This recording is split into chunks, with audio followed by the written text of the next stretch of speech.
Pelicans destroy the Golden State Warriors. Make sure you smash that like button. Let's get into it. First took away. Yes, for this. Get your money's worth out. Presented to you by the Birdsall Law Firm, the official injury lawyers of Pro Pels Talk, located at 918 Poydras Street by the Superdome. Give them a call at 504-523-5413. If you or someone you know has been involved in an accident, the Birdsall Law Firm, the official injury lawyers of Pro Pels Talk. Ross, 5, Lito, and Chris tonight. Wow, Lito, let's just start with you. I have a lot of lists. I have a lot of talking points here. We're going to start the Jordan Hawkins and Trey Murphy minutes. Let's talk about that, because I thought those two together on the floor tonight, they make a difference. Once again, Lito, you've been talking about you're kind of leaning away from defense and more offense. Well, when you have Trey Murphy, when you have Jordan Hawkins, and he's surrounded with Brandon Ingram, with Zion Williamson, that makes life easier. And Jared said this multiple times. That makes life easier on your stars. What did you see from that group tonight? Man, listen, I saw, for one, you got two guys in the game in Trey and Hawk who are delusional. They don't. We say this often about Hawkins. I don't think we say it enough about Trey, just from the depth of where he's shooting from. It's delusion, and that's bro. Like, I don't care how you put it. Like, it's a crazy shot, and I don't want nobody else taking it. I saw those two with the starters. Oh, I'm sorry. I saw Hawk with the starters, and it looked like he belonged. Hawk looked like a guy who feels like he has something to prove. Listen, however good you think Jordan Hawkins is, he thinks he's 20 times better than that. He truly believes that. I'm telling you, and I bet you in Jordan Hawkins' mind, he thinks he's an NBA All-Star. Like, he's a fucking guy who needs to feel like he needs the minutes. Like, first of all, he needs the minutes, and I think he showed you that tonight. Like, he can hoop. He deserves the minutes. He found JV when the offense got bogged down, and we kind of like got into our way. We started playing Willie ball a little bit right there. That Hawk came in the game IQ wise. He saw what the mismatch was. He got the ball right to JV. You simply can be smart. You can be smart. You see the floor. Like, you can win games being smart. You don't have to do anything extra. And he brings that. He brings not only the toughness, the shooting. He got a little creation off the dribble. Yeah, he does. 5. Go ahead about Jordan Hawkins, because we were talking about him, man. We've been talking about for a while now. This whole panel has, but go ahead. I mean, it's just fun to see shooters, play basketball and shoot in space, right? Like, first quarter, you go 9 for 16. Just to get 16 threes up is an anomaly for this team, right, in the first quarter. But to make 9 of them, they were all good shots. How many of them were just bad taken through? Like, you would just like, you probably shouldn't have shot that. Like, no. And that's the thing. You take good shots, and having multiple shooters out there helps the shooters that you like. Imagine being the only shooter out. That adds more pressure to you. It's easier when you have other guys that can make shots. That's just what it is. Yeah. And not one time did we see elbow, right? Not holy shit. Was this the first game we've never seen elbow? I told you I was loading the clip for this one. Listen, we didn't see the dislocated elbow. We didn't see the ashy elbow. We didn't see it. It was nowhere to be found. We were shooting court. My guy, Herb Jones, right? Wait, we're going to talk about Herb. We're going to talk about Herb. We're going to talk about Herb. Yeah. Like, having a guy like Trey out there, and then, you probably didn't even know he missed his first 6 threes, right? Like, Trey? Yeah, and he hit a bomb. Like, he hit like an But none of them felt like, he's out of it. Like, it felt like these are makeable threes. These are makeable shots. We're going to keep giving him the rock no matter what it is. And that's how you play through. I don't think we got to 43s tonight. I think we got up to, 38? I think they got to 40. They got to 40. Okay, this even bodes well for me. This is the 3rd time this season that they've got over 43s and have won, right? The first, it's funny. The first 2 times they broke a record, right? They broke a record for franchise record for threes, and then the other time they did it, it was a comeback win versus OKC. So it seems like it's a very small sample size, but the Pelicans seem to win games when they shoot over 43. Yeah. Chris, let's talk a little bit about Trey and Hawk and what it also does for Zion and Brandon, because once again, Brandon getting doubled and now he's got options, right? He hits JV on a short roll. JV then hits the short roll and goes corner to Hawkins for 3. And then there's one point, Chris, there's a sequence where Jordan Hawkins attacked a long closeout and kicked open to a wide open Trey Murphy, who missed. It was a great shot. Next possession, we get a steal. Trey Murphy attacks a long closeout, hits Hawkins in the opposite corner, 3-ball. Those two together, I don't care about defense. Those two together put a lot of pressure on opposing teams' defense. I just wish you could say that without saying you don't care about defense. Defense, because you do, right? Yeah. Like I want you to find a different way to say situational defense. Situational defense. Situational. No, I mean, like you guys kind of said it already, man. I mean, it's just the ultimate ultimate goal. There you go. My bad. Go ahead. Nah, you good. The ultimate goal, man, should from the get-go should be making life easier for your best 2 players. And what helps their game, right? What helps a guy best that likes to get to the rim and the other guy that likes to get to a lot of his spots that are in the mid-range area? Well, it's spacing. And look, Golden State for a good majority of the first half, they made an adjustment after at least with BI middle in the first half, when the first quarter, where they just decided we just not gonna let them we just gonna pack the paint. We're gonna hover over all their spots post pick and roll. When Zion catches the ball, he's gonna see two defenders. We're gonna be as physical as we can, and it's gonna be what it is. So the only way to counter that would make sense. It's not worrying about how the generational guys on the other side of the ball. They're generational for a reason. Like the Hall of Famers that are in Golden State, they are who they are. It's not worrying about the environment you're playing in. It's what can we do? And putting your shooters on the floor to make teams have to deal with bad decisions. Like it's just different. Like and look, and it's no disrespect to Jonas, but I think that people too often when we talk about shooting, they just look at it as like a result. They look at it whether or not the shot went in or not. And that's not really, what the conversation should be about when it's about guys like Hawkins and Trey. It's really about, we're talking about respect. If Jonas goes 4 for 4 and Trey is 0 for 6, defenders are contesting them the same way.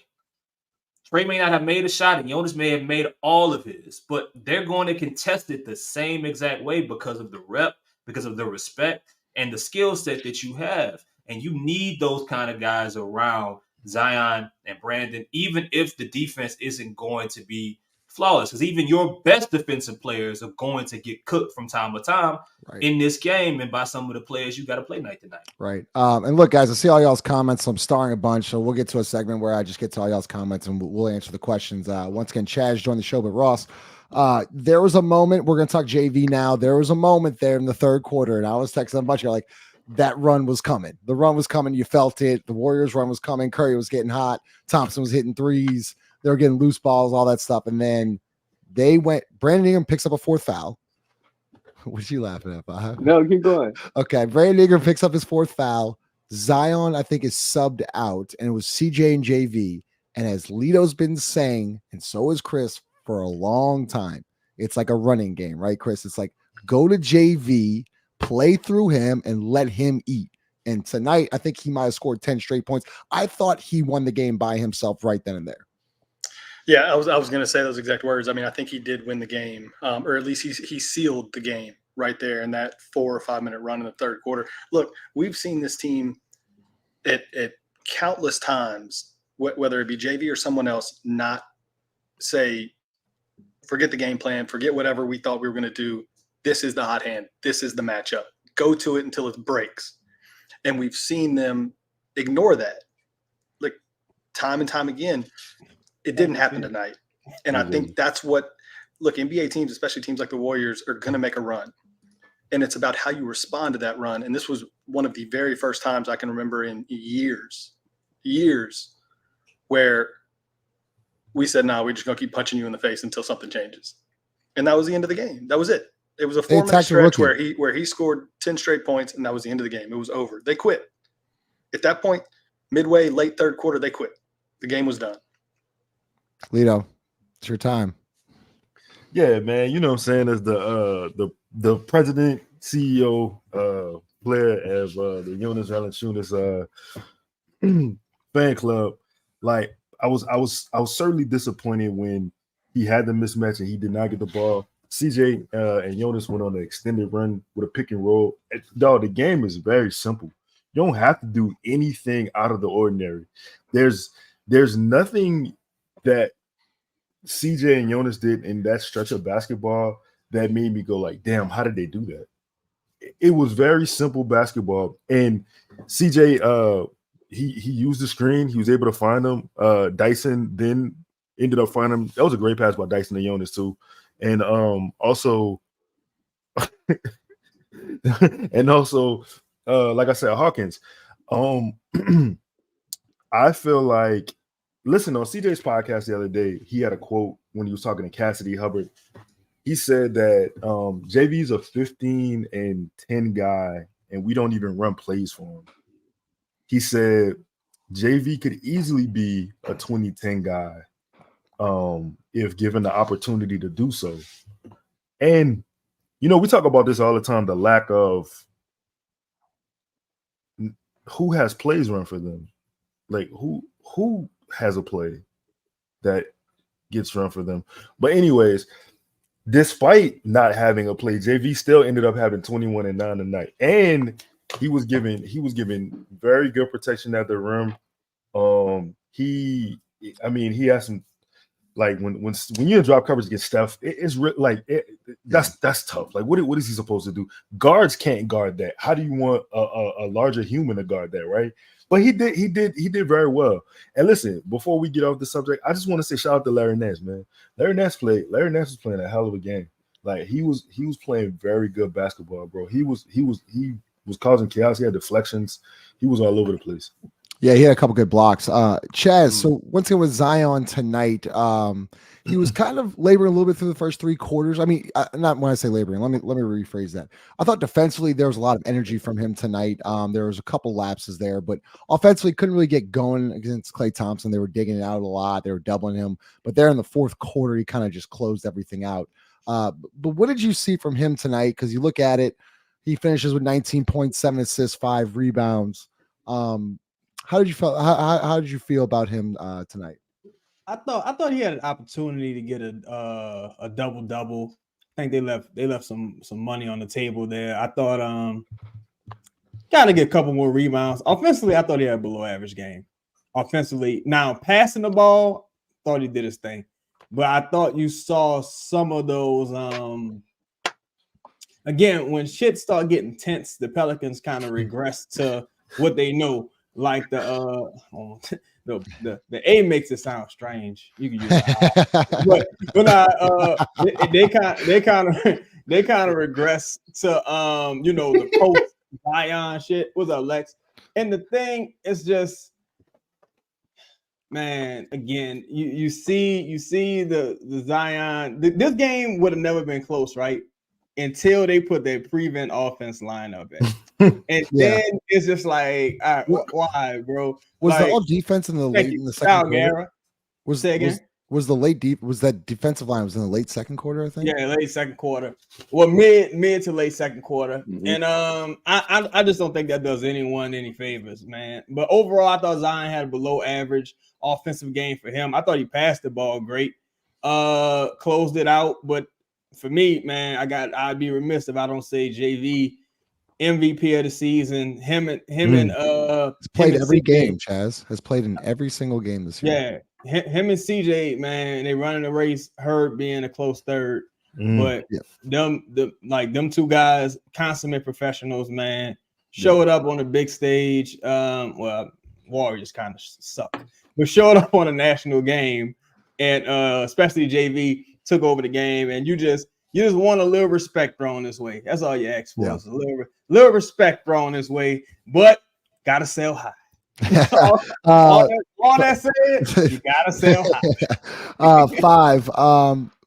Do you want to talk Trey or do you want to talk Herb? Come on, man. Herb, man. Come on, man. Come on, dog.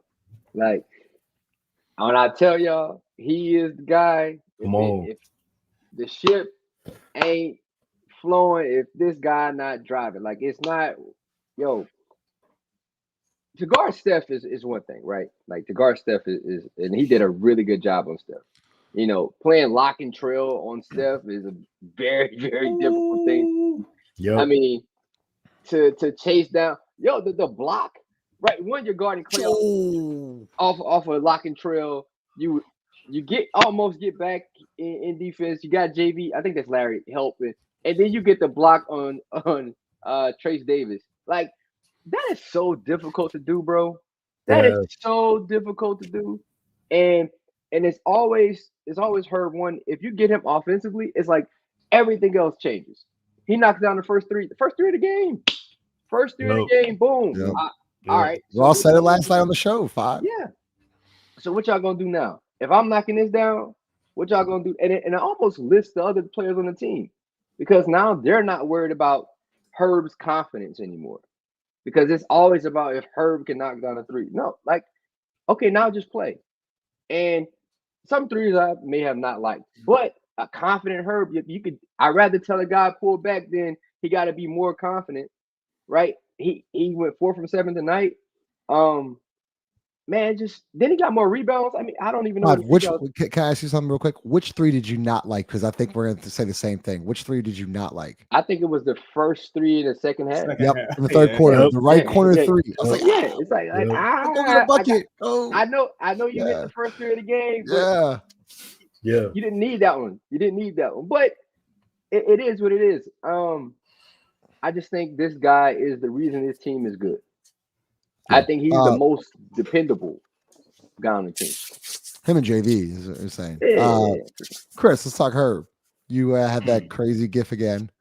I gotta watch Friday. You know what? I put it on my list, Lito. I'm watching Friday this weekend. I promise you, I'm watching Friday. I'm going to do it. Crazy. I'm gonna almost 30 years later. It's been 2 weeks, Justin. That's a great question, Donald. That was a tough moment for me. Go ahead, Chris.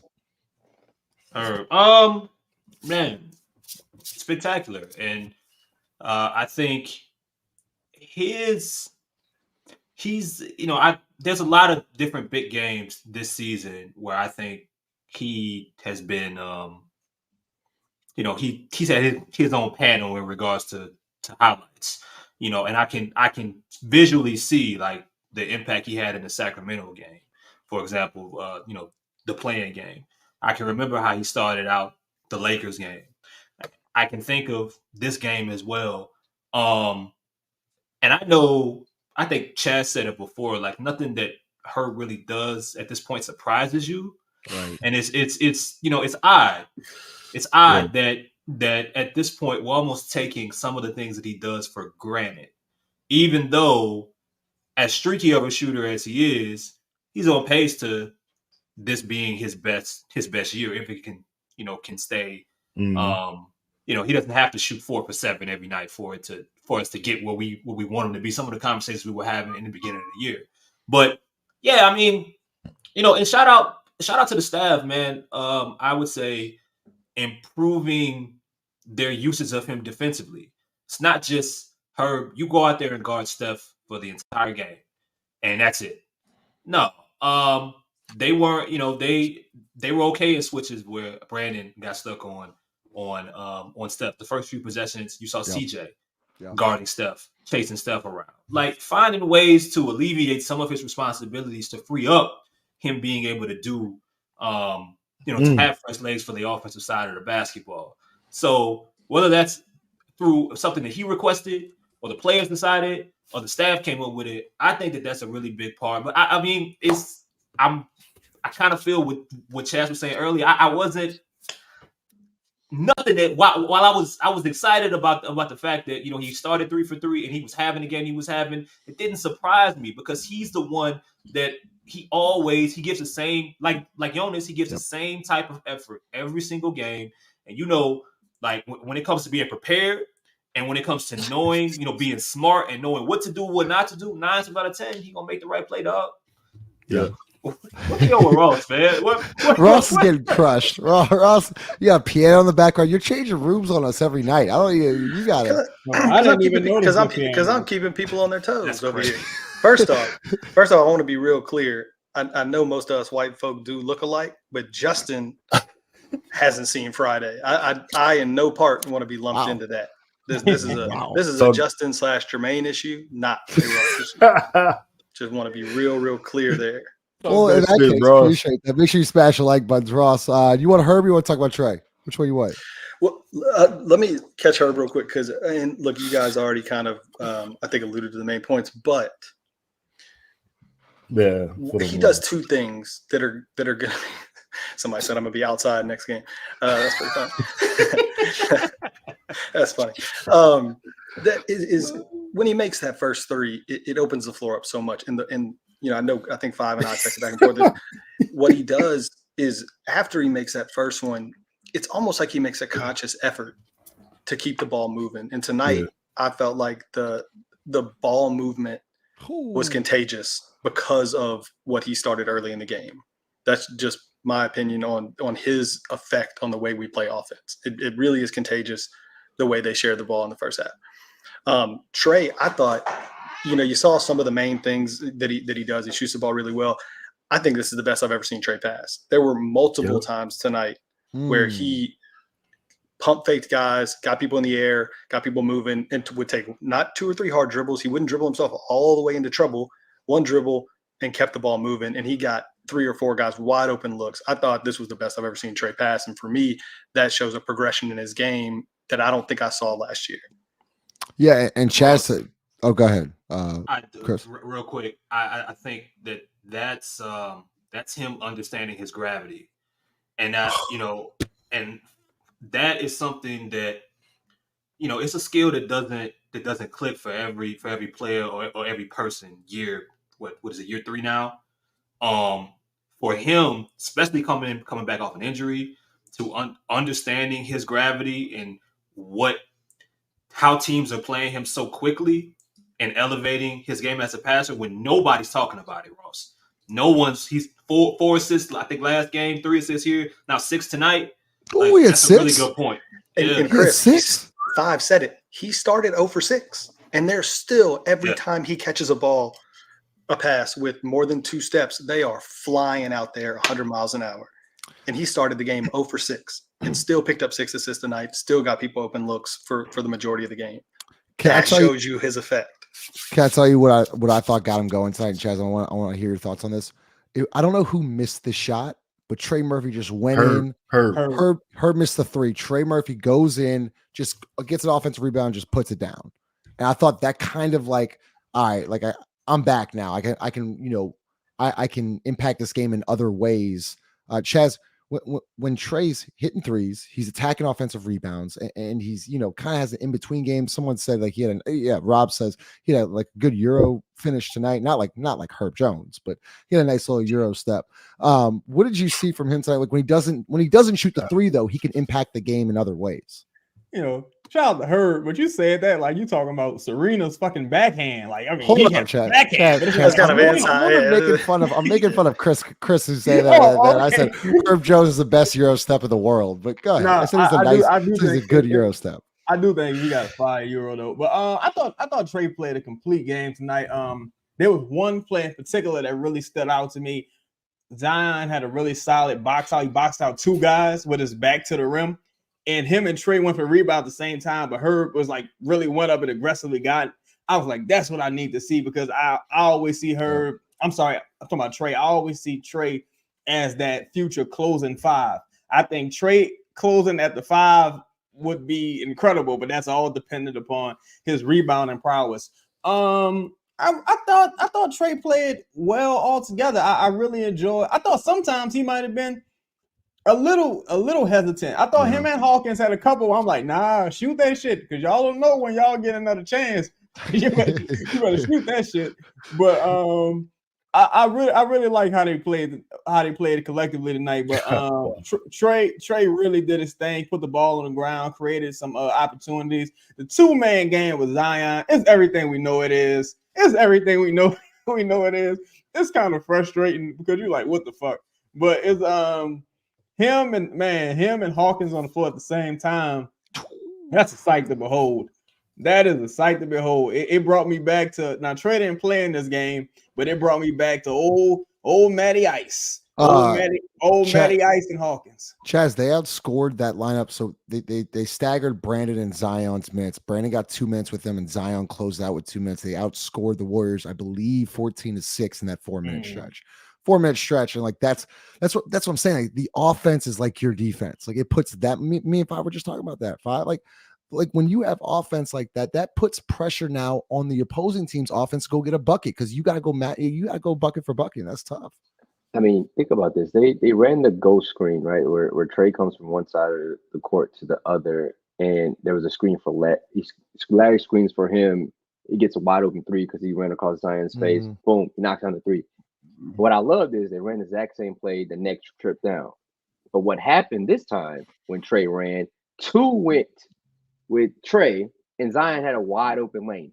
That's how you use movement to create space when you have another shooter, when you have a shooter on the court. And guess who's in the other corner? There's Jordan Hawkins. So his man has to stay. And then there's no help. So Zion has probably never seen a clear lane this entire game. So that's what you have to do. Like, you have to create these opportunities for these guys, relying on their talent to send you home. Like, that's not going to work. You have to put them in positions that benefit them. And this does. Zion and Trey should always be together. I'm sorry. It is what it is. And sometimes it's not going to work. But their minutes should almost mirror each other. If not, then you're doing it a disservice to this team and this organization. Yeah. Once again, make sure you smash that like button. Lido, presented by Company Burger, located at 4600 Ferret Street. Lido, to start off the game, this is my notes. Zion Brandon 2-man game to start the game. Justin, hold on, dog. That's the last time they ran it. That was the only time they ran it. Wait a minute. Wait. You not gonna let me talk about Herb, dog. Nah. Fuck all that. Nah. Nah. Absolutely. Let's try it again. All right. Presented by Company Burger, located at 4600 Ferret Street. Make sure you smash the like button. You want to talk about Herb Jones? Leo, I would like to talk about Herb Jones. Yes. Okay. So check this out. You know what? Some smart people, I don't know who they was, but they ended up doing a show about this guy yesterday. I don't know if anybody has seen it. It's on the internet, you know what I'm saying? And if you're on YouTube right now, you probably could just click on it after this show, right? But some brothers did a show about it. But I want to give a shout out to my dog Follw, because Follw said Herb was the tone setter, right? All right, so let me just follow the flow. Let me give y'all the definition of what being an X factor is, right?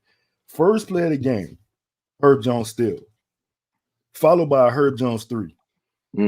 Right?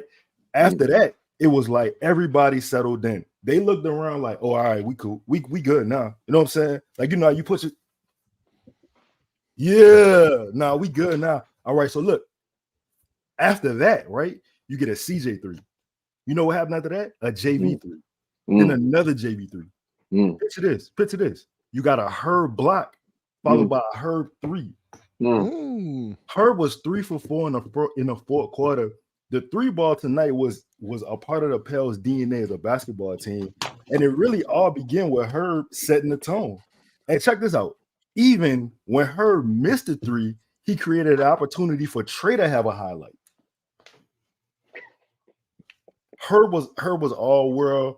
He was all everything. Herb is chaotic, but he's an organized chaos. Yeah. He as Follw said, he was trailing Steph, but he was still able to get back to his spot, guard Steph, and then run the next guy off the perimeter. Follw. That's this comment right here. Follw said it. Yeah, said a while back. Man, we asked for more Herb rebounding, and he gave us that tonight. And listen, hold on. I gotta talk about Trey too, dog. Yeah, okay. So we're going with Trey. Yeah, I'm saying like you just was going for Trey. We'll go Lido, Ross, and Chris. All right. For Trey. So look, first of all, Trey jumped out the gym. He like jumped out the gym on the dunk. Dog was flying.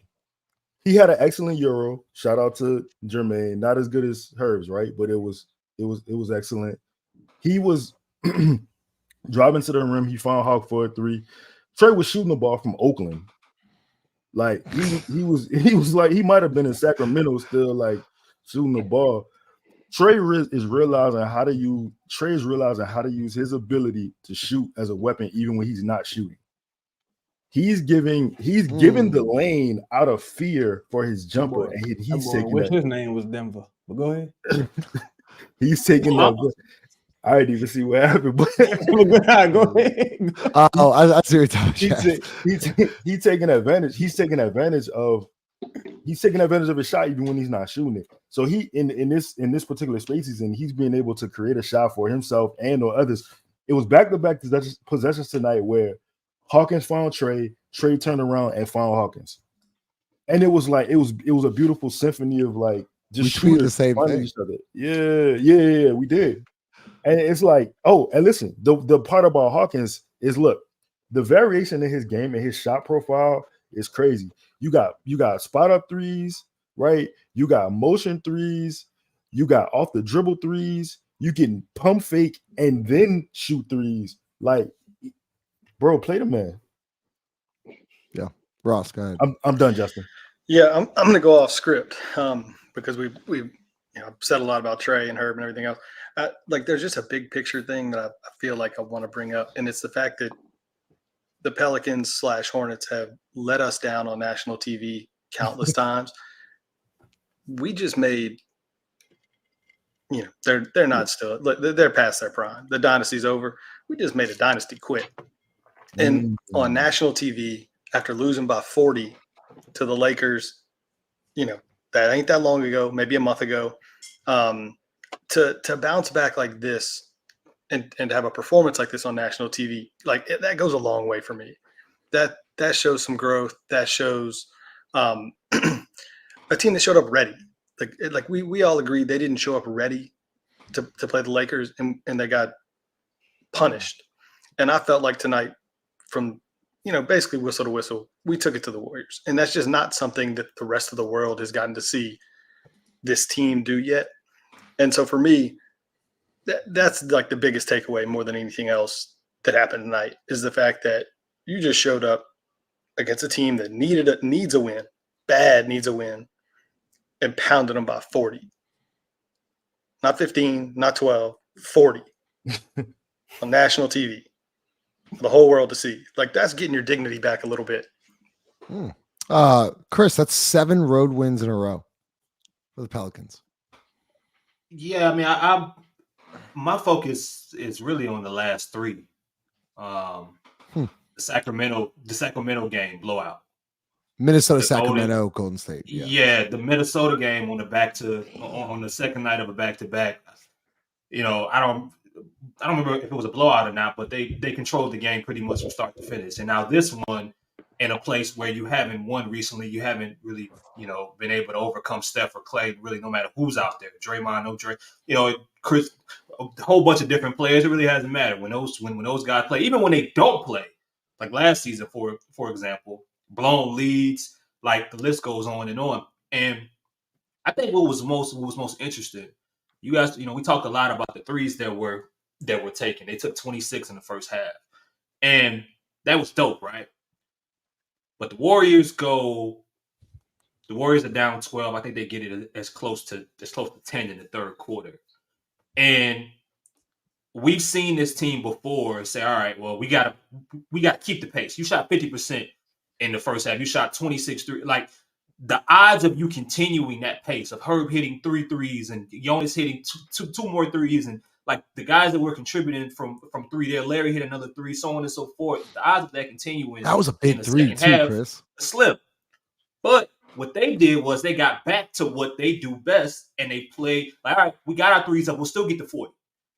Right? We're ahead of the game now.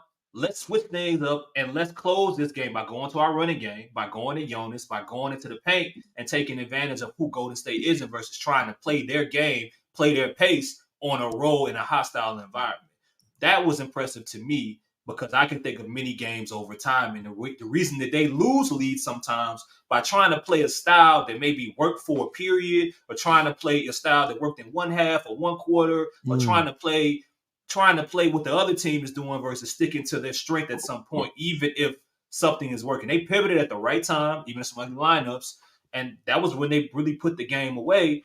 To when you guys spoke about how many straight points Jonas had in that third. So shout out to them for, going back to what they do.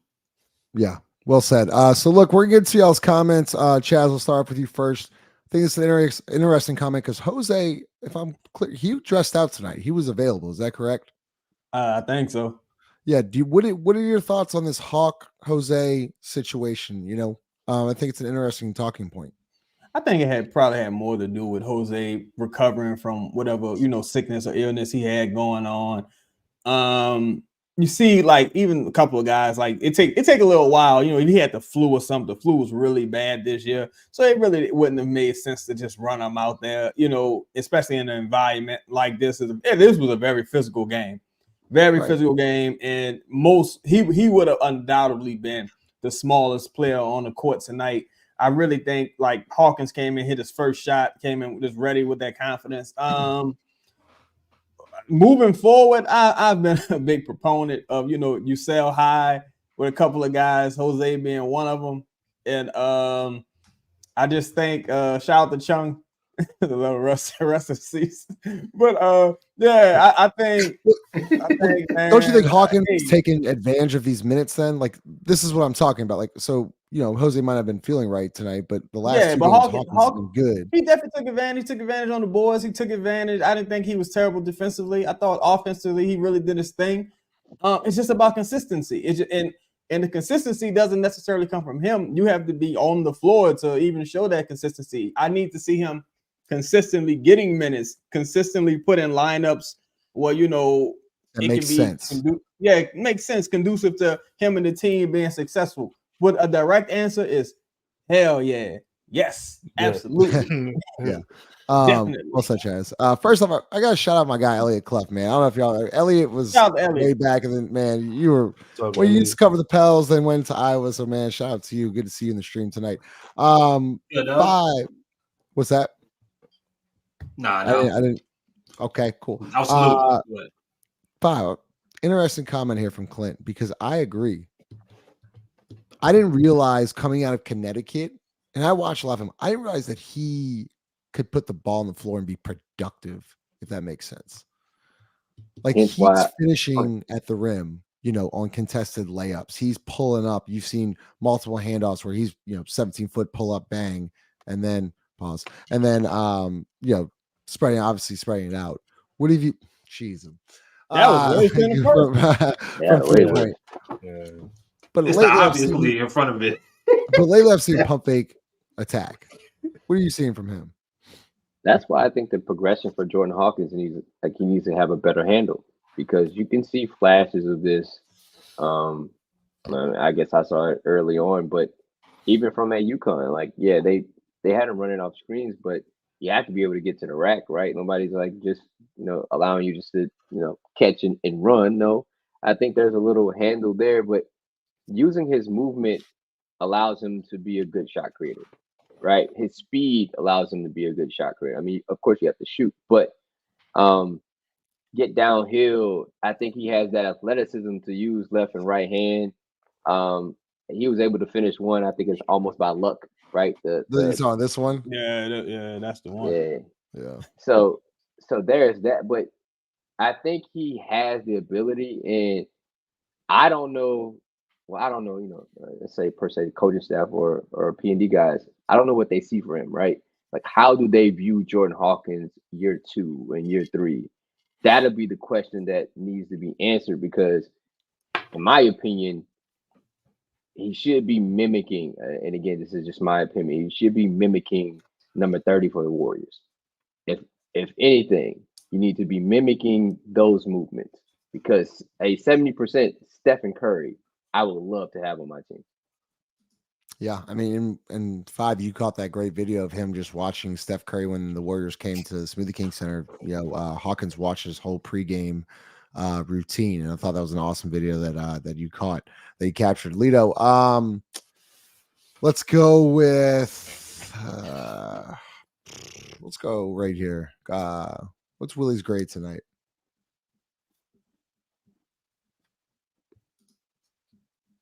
I hate you.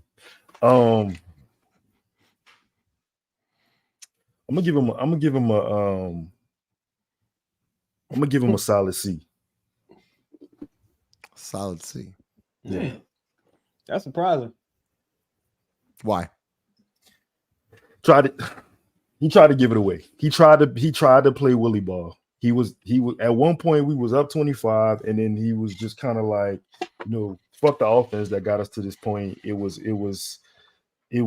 I forgot. I think Dyson. I forgot the rotation, but it was a crazy lineup. Dyson, Herb, Brandon, Jonas, and Hawkins didn't really deserve to be on the floor. You got to go with what got you there. Like, lean into it.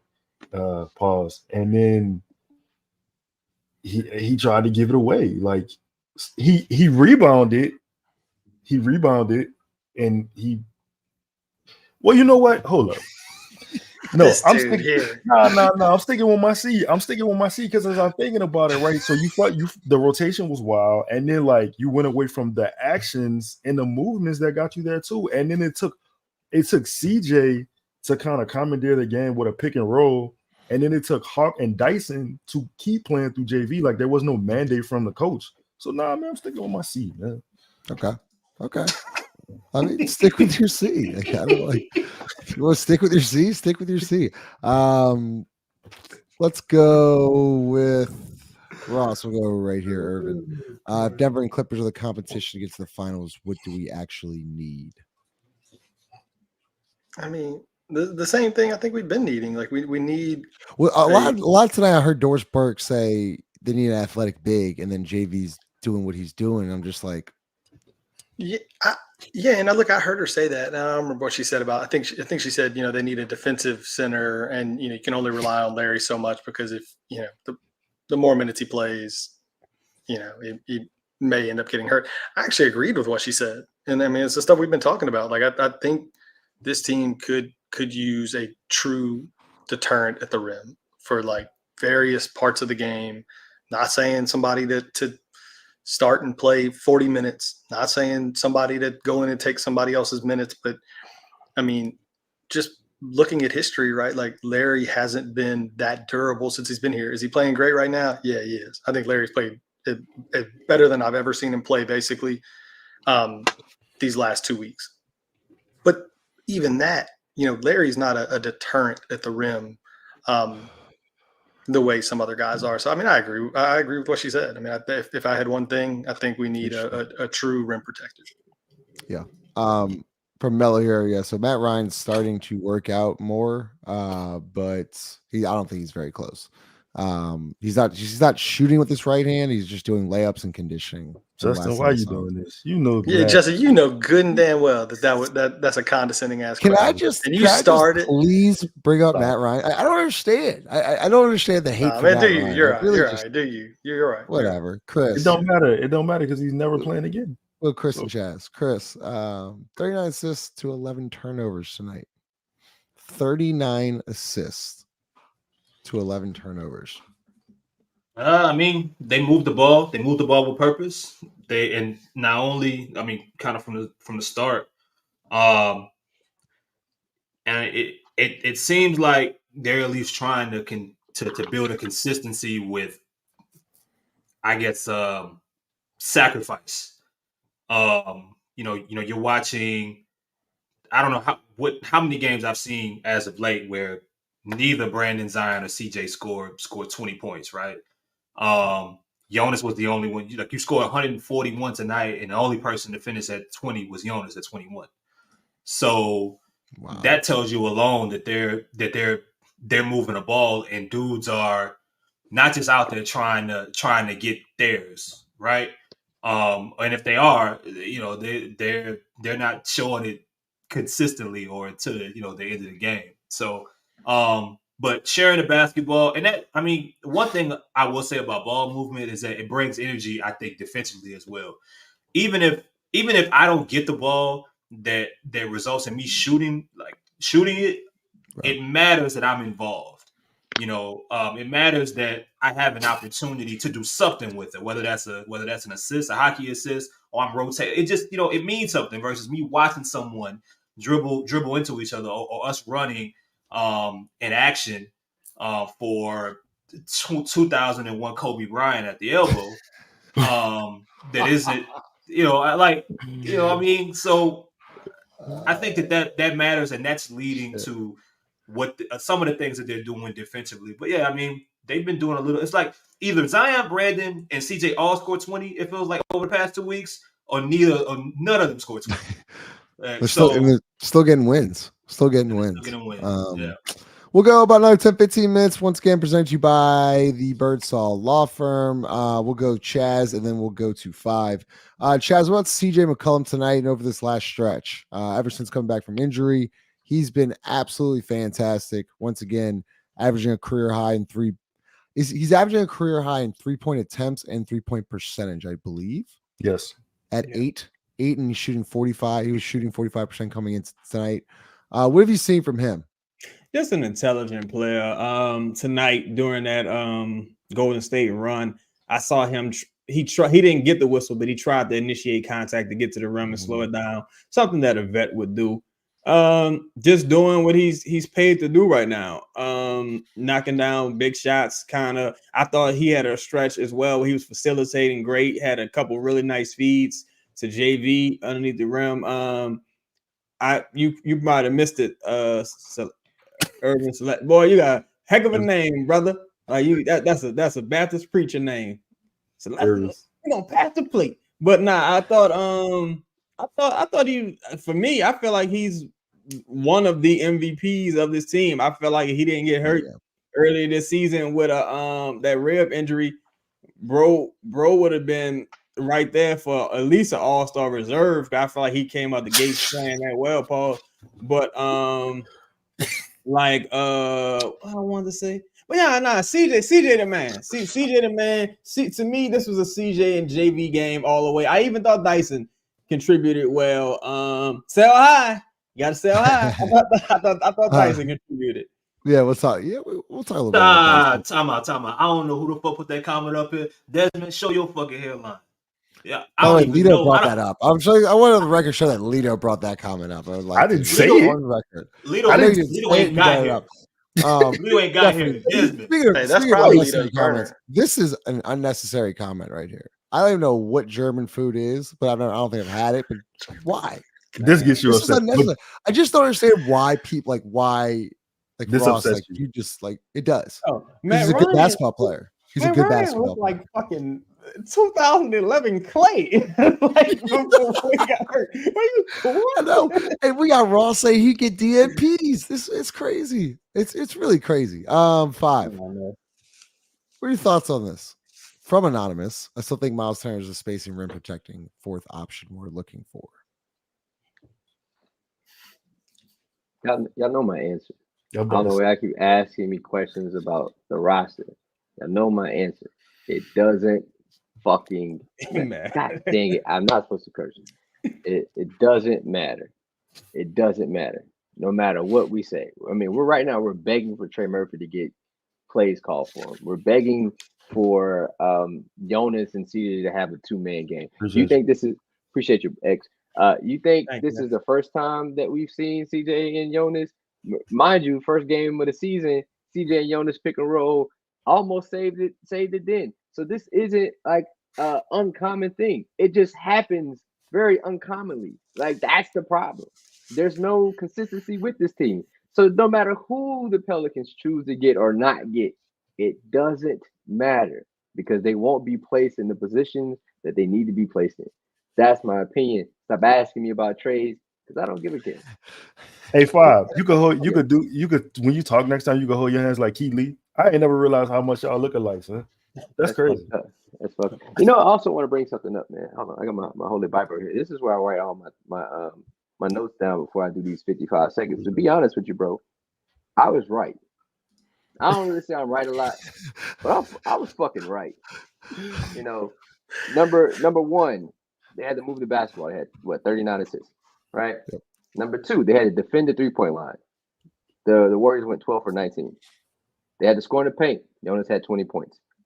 Brandon versus Kuminga, I thought it'd be bigger than that, but the fact that Pels knocked down some threes didn't really matter.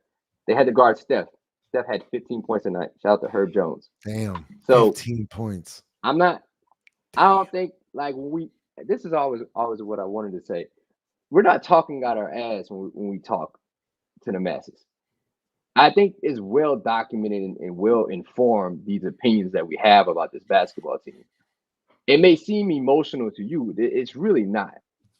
The passion comes from the research that we do and the conversations that we have. You think we all agree about everything that we do? No. But usually we understand, like, nah, it's a pretty well-informed opinion about something that may or may not happen. So while y'all in the comments, we appreciate y'all pulling up, watching this shit. Thank y'all.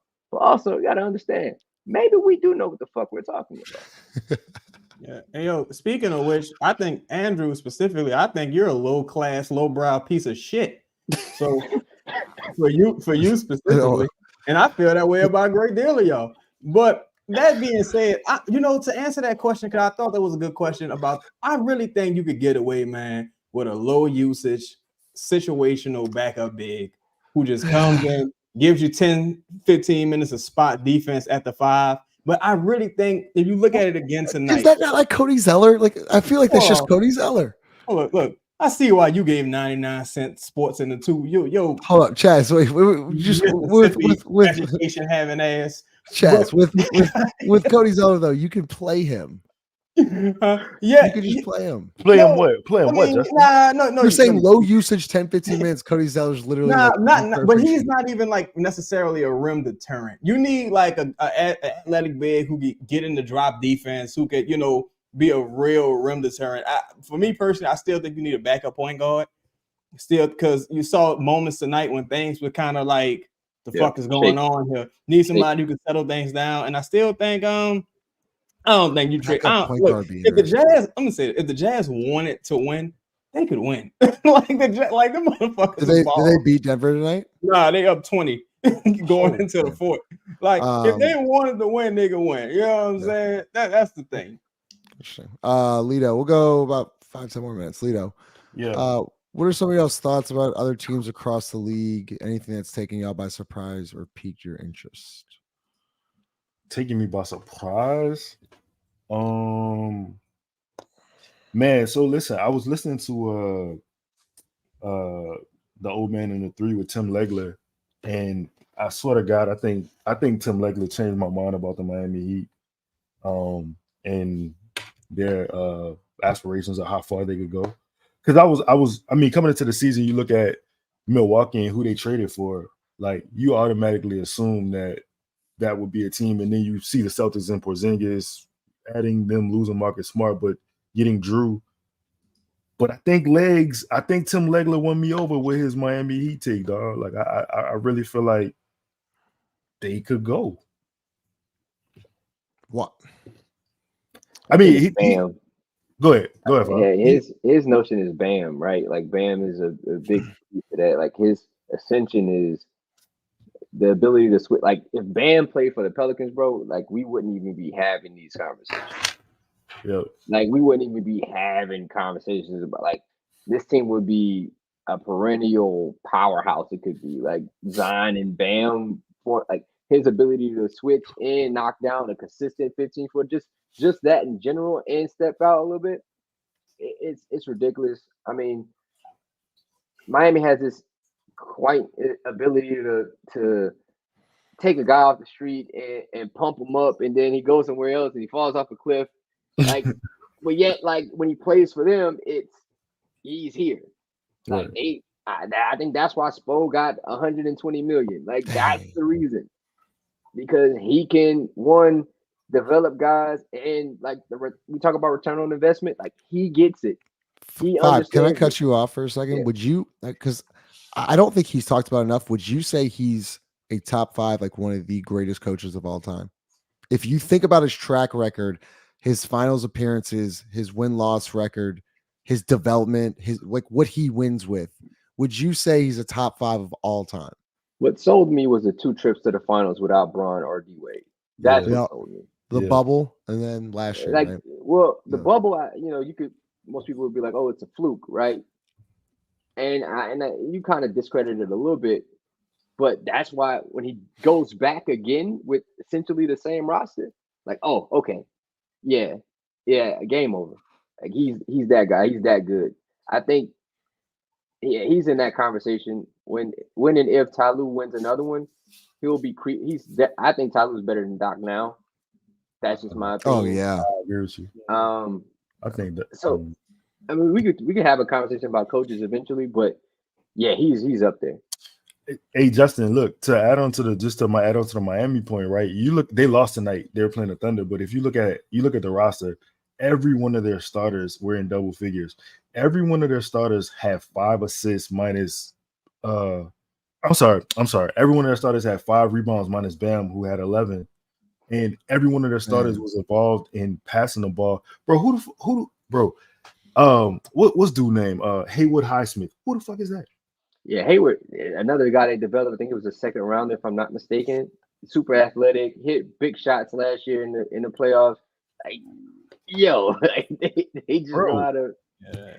That's Doc out of his mind. No, Doc's so trash. Everybody that come from the Doc tree trash, Monty trash, Willie trash. Like Doc, like if you study Doc's basketball history, he was about to get fired in Boston before the big 3 went over there.